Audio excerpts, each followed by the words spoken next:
Ahsanallahu ilaikum. Kalau memang kita harus menggunakan hak suara, Ustaz, diberikan kepada siapa hak suara ini, Ustaz? Nah, kalau harus ya kepada yang terbaik ya. Cuma pemimpin yang baik itu seperti apa? Suami itu pemimpin. Rasul Shallallahu Alaihi Wasallam memberikan arahan kepada para wali, para orang tua kalau mau memilih menantu itu adalah yang akhlaknya baik dan agamanya baik. Maka di sini minimal kalau pemimpin di dalam rumah tangga itu adalah orang yang berakhlak mulia. Akhlak mulia itu orang yang sabar, orang yang dermawan, ya, orang yang menghormati orang lain, ya, memuliakan orang tua.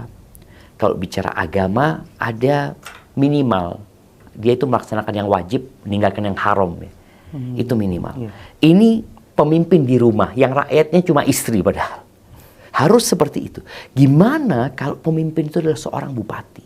Yang rakyatnya kayak Jember ini mungkin ada 2 juta lebih rakyatnya. Kira-kira kita memilih yang kayak apa? Yang lebih dari itu. Jadi kalau bisa jangan yang minimal gitu loh. Apalagi yang akhlaknya buruk, agamanya nggak baik. Maka paling tidak itu menjadi kriteria yang harus dilihat. Akhlak dan agamanya. Itu suami.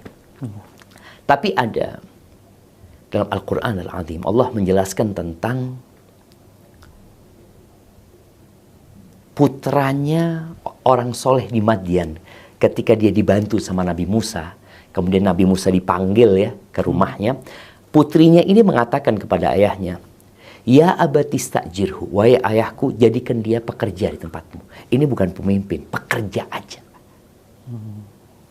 Lalu kenapa sang anak ini mengusulkan orang ini dipilih jadi pekerja, bukan pemimpin ya? Putrinya ini mengatakan, "Inna khaira man ista'jarta al-qawi al-amin." Sebaik-baiknya orang yang engkau pekerjakan adalah yang kuat dan amanah. Kuat dan amanah, bayangin. Ini pekerja, gimana kalau pemimpin? Gimana kalau presiden? Maka 2 kriteria ini menjadi 2 kriteria yang minimal ada di dia gitu loh. Dia kuat, dia kalau bicara kuat, secara fisik dia kuat. Secara fisik dia mampu untuk menjalankan tugasnya. Soalnya kalau dia nggak mampu, bisa berantakan. Bagaimana ketika pemimpin harus hadir, tapi dia nggak bisa hadir karena kondisi fisik dia. Jadi kuat secara fisik, kuat secara ilmu. Makanya ketika kaumnya ada di kalangan Bani Israel minta raja kepada nabinya, Allah utus rajanya itu Tolut. Mereka mengatakan, gimana dia bisa jadi raja? Dia nggak pantas jadi raja. Kenapa nggak pantas? Dia nggak punya harta. Karena pikiran mereka yang kaya yang pantas jadi raja. Kata Nabi itu, iya dia memang nggak kaya, tapi Allah berikan kelebihan kepada dia. Apa? Bastatan fil ilmi wal jisim. Fisiknya bagus, ilmunya luas. Makanya di sini. Jadi kalau jadi pemimpin secara fisik dia memang orang yang sehat, orang yang kuat, dan dia punya ilmu. Karena menjalankan, tadi Anda bicara jadi suami aja kayak gitu, jadi pekerja aja kayak gitu. Gimana jadi pemimpin negara apalagi ya. Lalu yang kedua amanah. Iya. Amanah ini berat ya. Maka kita harus lihat track record biasanya. Oh iya. Kalau bicara lihat amanah. Dari mana putrinya orang soleh itu tahu Nabi Musa ini amanah? Ya dari track record, tadi udah ketemu gitu loh. Udah ketemu dan melihat bagaimana sikapnya.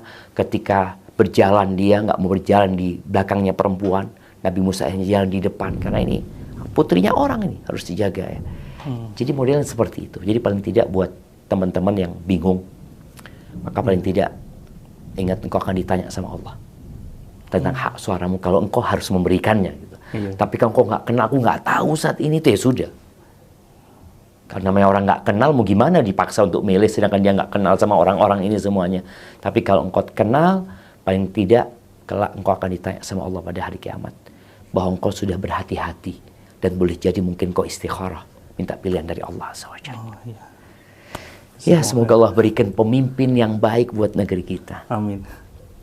Dan semoga pemimpin kita diperbaiki sama Allah SWT. Allahumma. Barakallahu fikum. Jazakumullah khairan. Syukur.